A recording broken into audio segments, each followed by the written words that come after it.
Today, we will try a very special cuisine here in Shanghai, China, which is the Yunnan cuisine. So, samahan niyo ako today, guys, here in Real Travels.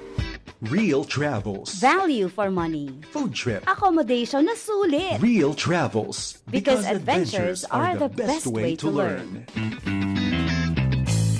Okay, so before tayo mag-go through the Yunnan cuisine experience, share ko lang guys yung na-research ko today. Kasi na-curious ako about the different cuisines of China. When I was here in Shanghai, China kasi, ang dami-dami palang different food na ino-offer sila. May nakikita akong hot pot na Beijing style, hot pot na Shanghai style, hot pot na Sichuan style. Parang ang dami-dami. So I tried searching and meron pala silang 8 major regional cuisines known as the 8 great cuisines of China. So talagang ang dami-dami. And that's just the major na 8 ha. So just imagine how many more. Pero itong 8 great cuisines of China na to, these are the major cuisines na ino-offer sa mga Chinese restaurants at yung mga niluluto din ng mga locals na type of cuisine sa kanilang mga bahay. So itong 8 na to guys, these are the Cantonese cuisine, which is the light, fresh, and natural flavors. Number 2 is the Sichuan or Sichuan cuisine, which is more known sa mga hot pot nila kasi yung cuisine na to, it's more on the bold, spicy, the numbing flavors, yung mga mala spice, yung mga ganyan, very spicy food. Number 3 is the Shandong cuisine, focusing on the savory, hearty, seafood focused na mga dishes. Number 4 is the Jiangsu cuisine. It's refined, slightly sweet, and elegant yung mga dishes nila. And then number 5 is the Zhejiang cuisine.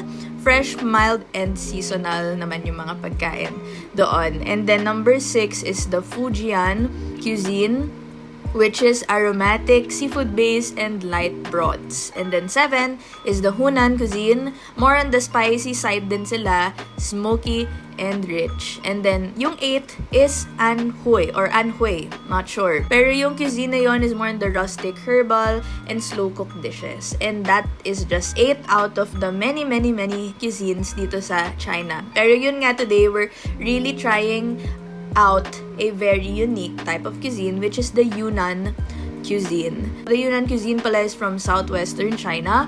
It's influenced by ethnic minorities and Southeast Asia. So more on the provincial side itong Yunnan na area na to in China, and they mostly use fresh herbs, wild mushrooms, and even flowers. And they focus more on aroma and freshness rather than heavy spice. So dun sila sa mga herbal and fresh type of dishes. Yun, very exciting guys. So tara, let's go with our day. Samahan niyo ko as we try this very unique restaurant that we came upon for today's video.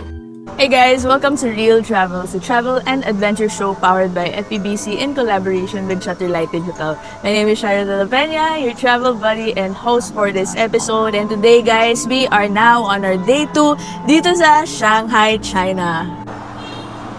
We are currently going to eat. We're craving for something unique. Kaya dito namin na-discover yung Lotus Eatery. It's so beautiful. It looks like a very ancient, provincial, super chill, but aesthetic pa rin na vibes of a restaurant. Upon recommendation kasi sabi nila, it's a Yunnan-style Chinese restaurant. Yunnan meaning inspired siya ng mga dishes from the Yunnan state o province ng China. So, yun yung maganda dito sa China actually. Madaming restaurants na inspired ng iba't ibang places ng China. May mga restaurants na inspired sa Beijing, may mga restaurants na inspired sa Guangzhou, gano'n. So, we will try naman itong Yunnan style Chinese food dito sa Lotus Eatery. Tingnan nyo guys yung road sa China. Gusto ko lang makita nyo. Sobrang chill, diba? Tingnan nyo yung mga trees. I think yun yung nagustuhan ko dito sa China guys, yung trees nila. They really made sure to put a lot of trees sa may sidewalk so it doesn't feel like a super duper industrial concrete jungle na na parang puro building. They really put trees so mas nakaka-relax siya, diba? Tingnan nyo naman. Super nice. Okay, tara guys, pasok tayo dito sa Lotus Eatery. Ito siya guys, oh. Lotus Eatery. Very Instagrammable spot. At ang first floor nila parang coffee shop pala. So, ayun silang coffee shop dito na mini, but very aesthetic pa rin. And then, they have mga promos. Ayan guys, so tingnan nyo. Meron silang mga promos at 168. Tapos ito yung mga kasama. Meron ka ng parang sabaw, parang hot pot. May mga yang chow ka, parang fried rice. Meron kang mga Chinese dishes, fruits, veggies, tofu, tapos may fish. And then, mga gulay yan, broccoli, cauliflower. Tapos meron ka pang kasamang tsaa. For only 168 pesos. Sulit, di ba? May mga ganyan silang promo. And then, look, oh. Ang cute. May mga koi fish. Very, very, very Chinese. Para kang papasok sa spa. Ganun yung vibes. Ayan. Tapos dito palang pinapakita na nila ano yung mga may expect mo sa menu nila. May mga fried spicy bean curd, Jinko black chicken, spicy salad, Miao barbecued fish, Yunnan rice noodle with chicken salad. Ayan. Kaya tayo. At let us see the Yunnan style Chinese restaurant.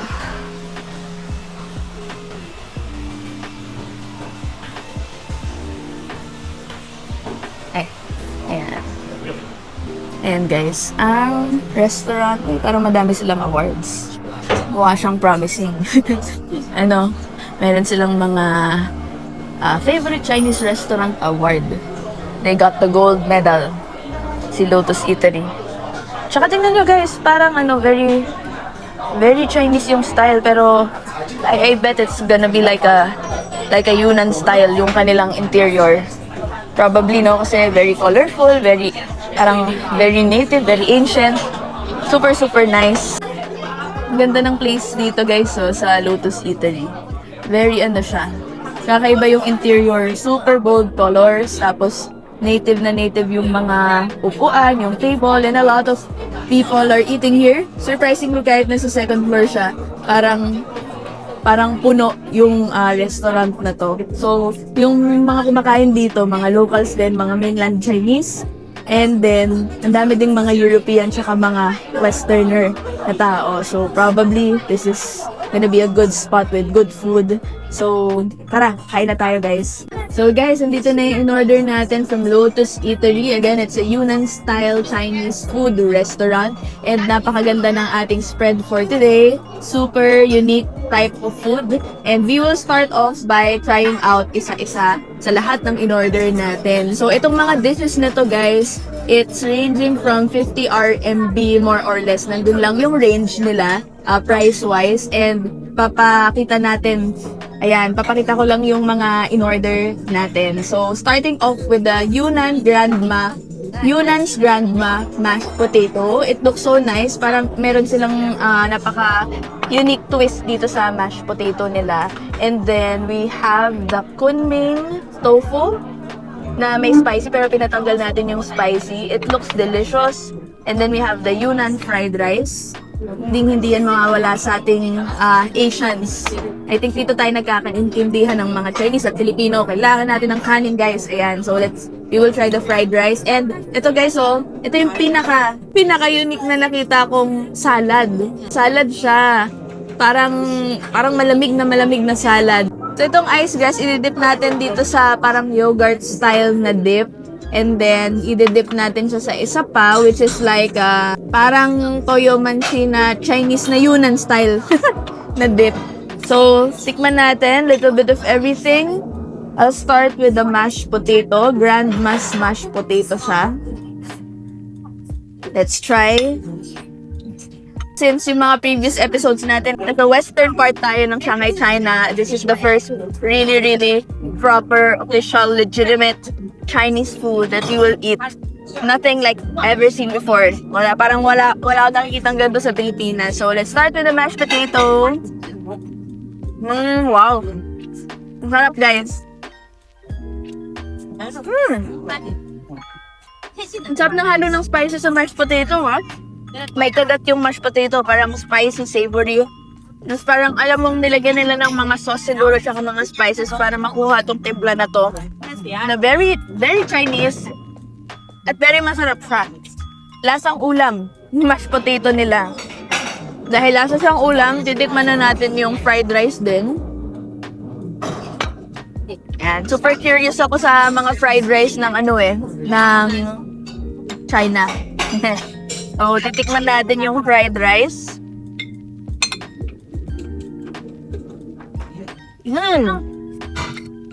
Ang sarap. Sarap ng fried rice nila, guys. Very savory. Hindi sobrang alat. This is yummy. Tikman natin yung kanilang tofu. Ang sarap nito, oh. Kunming tofu. Oh, wow. Ang sarap. Sarap ng tofu nila, guys. It tastes so healthy. Tapos, ang sarap kasi parang meron talaga sila nilalagay dito na wala sa Pilipinas. Alam mong hindi sibuyas at bawang lang. Alam mong more than that, ang dami nilang unique spices na nilagay. First time ko makatikim ng tofu na ganito yung lasa and ang sarap talaga.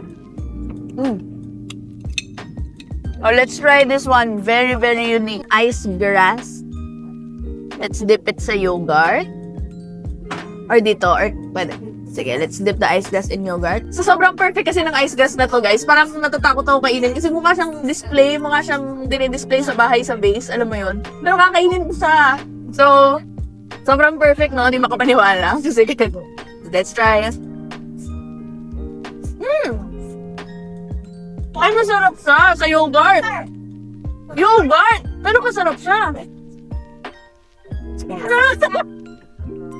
Okay, sobrang perfect talaga nitong salad na to. Sana may nandun sa Pilipinas, no? Ice grass na salad na may yogurt. Try naman natin ito ilagay dito. Parang lasa siyang dessert, masarap. Naninibago ako kasi ilalagay mo sa yogurt yung grass, yung salad, tapos ididip mo naman siya dito sa parang toyo. So, hindi ko naiintindihan. Pero masarap siya. Oh, ito naman, nasa toyo naman natin siya dinip. May maka-remnant pa ng yogurt. Hindi ko talaga mag-gets, pero sige, let's try it. Masarap. Ito yung food na hindi ko talaga naintindihan. Pero masarap. Imagine nyo isipin nyo guys, dahon, yogurt, toyo, na Chinese. Pero it works. It's more than 10 out of 10. Lahat to. Ang sarap guys.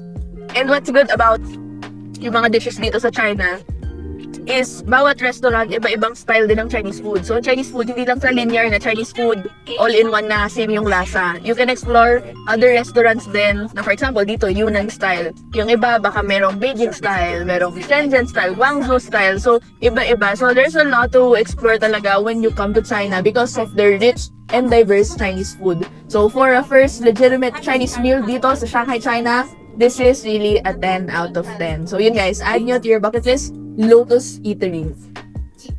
So, yan guys, we just finally finished yung meal natin dito sa Lotus Eatery and it was such a nice and filling meal. Tapos, na-amaze lang kami kasi may nakita kami sa kabilang table. Parang yung mga nagsaserve doon, nag-gather sila together sa isang table, tapos nagla-lunch na sila. So, parang ang sabi daw kasi yung mga restaurants dito, some of the restaurants here in Shanghai, meron silang tinatawag na siesta time, yung parang break time talaga nila na they would really close the shop for a specific number of hours during the afternoon para mag-rest, kumain sila, maglinis. Parang may siesta talaga sila na time block and then tsaka sila magre-resume. So let's say for example, mga 11 a.m. to 2 p.m. sila open tapos bandang hapon sarado or vice versa, parang ganon. Para sa susunod na block of time, they would be able to serve with energy, tapos well-rested sila, ganon. So, really, really nice, guys. And that's it for our episode, guys. I hope nagutom kayo. I hope nag-crave kayo ng Chinese food today. Sana makapunta din kayo dito sa China kasi ang dami-daming napaka-rare and one-of-a-kind food na ma-experience nyo dito compared sa mga food natin. So, it's really one-of-a-kind experience. And always remember, guys, that adventures are the best way to learn. Again, madami pa tayo magsasamahan sa mga ating Chinese episodes dito sa ating Real Travel travels in Shanghai, China for the next weeks. Again, this is Shaira de la Peña, your travel buddy and host for this episode, and see you guys next week.